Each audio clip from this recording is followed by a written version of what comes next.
Jakarta,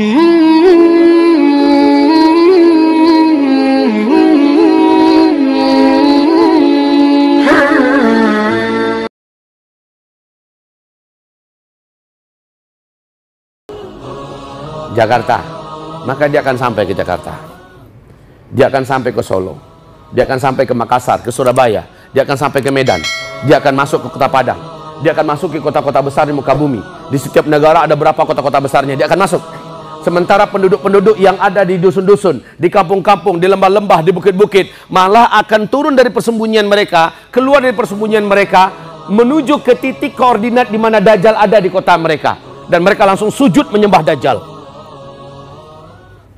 Dajjal itu membawa kesaktian, sihir, dan kekuatan magic yang tidak terkalahkan, yang menjadikan seluruh dukun dan ahli-ahli sihir satu bumi sujud menyembah Dajjal. Jadi ketika dia masuk ke sebuah kota, sihirnya langsung disebarnya, magicnya langsung disebarnya. Orang-orang yang ada bersembunyi, kalau dia tidak mengetahui trik-trik supaya terlindungi dari kekuatan sihir dan magicnya Dajjal, maka dia akan merasa tersedot keluar dari persembunyiannya untuk bertemu dengan Dajjal. Ada beberapa petunjuk Nabi agar kamu selamat dari Dajjal. Yang melakukan ini, dia pasti selamat. Yang melakukan ini, pasti dia akan selamat. Yang melakukan ini, maka Allah akan menjaganya. Ini yang perlu Bapak Ibu pelajari nanti ya. Kalau seandainya sempat waktu kita teruskan nanti. Kalau nggak sempat, harus Bapak Ibu dengarkan kajian saya lengkap di Uzma Media TV Channel. Uzma Media TV Channel. Ustadz Zulkifli Muhammad Ali ya. Di YouTube itu nih, nanti buka media kami. Silakan Bapak Ibu, Ad-Dukhon Dajjal. Nah, lamanya Dajjal ini lepas nggak lama. Dia hanya lepas selama 1 tahun, 2 bulan, 2 minggu. Dajjal pun berakhir. Bagaimana cara berakhirnya? Tanda besar kiamat yang ketiga pun terjadi. Allah turunkan Nabi Isa alaihi salam.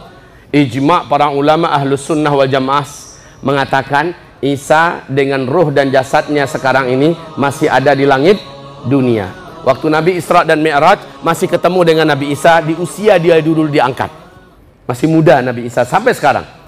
Isa nanti akan turun, Dajjal dibunuh oleh Nabi Isa. Matilah Dajjal. Para pengikut bala tentara Dajjal akhirnya lari tunggang langgang dari kalangan Yahudi. Mereka bersembunyi, kemana saja mereka sembunyi. Alam tempat mereka bersembunyi itu Allah izinkan berbicara. Ya Muslim, hadza Yahudiyu warai ta'ala faqtulhu. Hai Muslim, sinilah. Ada Muslim di belakang saya, lagi sembunyi di belakang saya. Sini, tangkap, bunuh dia. Allah mengizinkan alam berbicara. Jadi saat itu seluruh orang Yahudi di muka bumi, kata Rasulullah, habis sehabis-habisnya. Satu-satunya yang tidak akan berbicara ketika saat itu adalah pohon gharqad. Illal gharqad, kata Nabi, fa innaha syajarul yahud, kecuali pohon gharqad. Maka pohon gharqad itu adalah pohonnya Yahudi.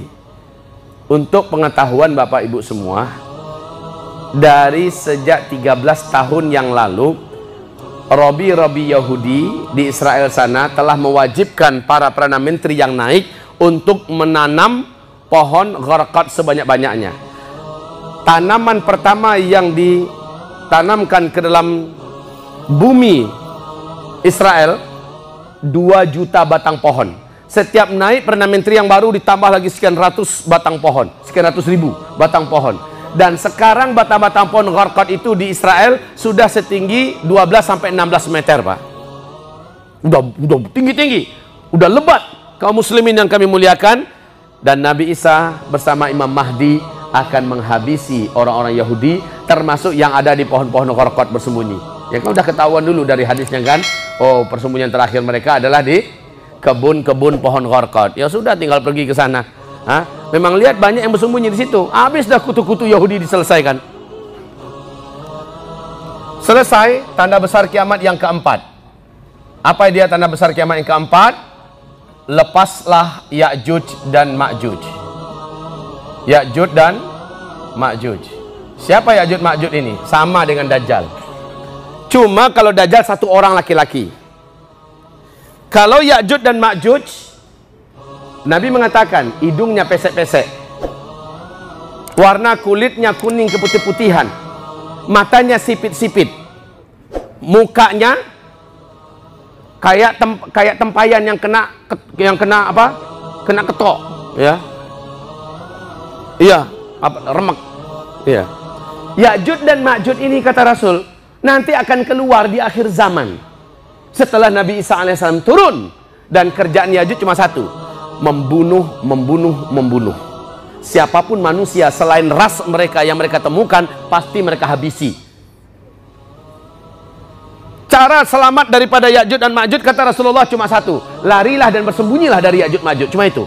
Dan Ya'juj dan Ma'juj juga tidak mau repot-repot sampai nyari ke lubang-lubang, nyari ke gua-gua, nggak mau Ya'juj Ma'juj. Jumlah Ya'juj dan Ma'juj saat itu kata Rasulullah membungkus seluruh bumi. Dalam setiap 1000 orang manusia, 999-nya Ya'juj dan Ma'juj. Satunya kalian bisa melawan mereka enggak?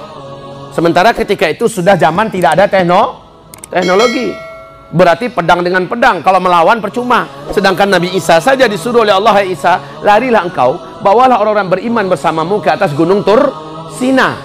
Maka di sana Nabi Isa dan Imam Mahdi kayak terkepung bersama orang-orang beriman kelaparan di atas gunung Tursina. Kenapa dari gunung itu? Sejauh mata memandang seluruh gurun Sahara yang ada, Ya'juj Ma'juj semua, saking banyaknya, Pak.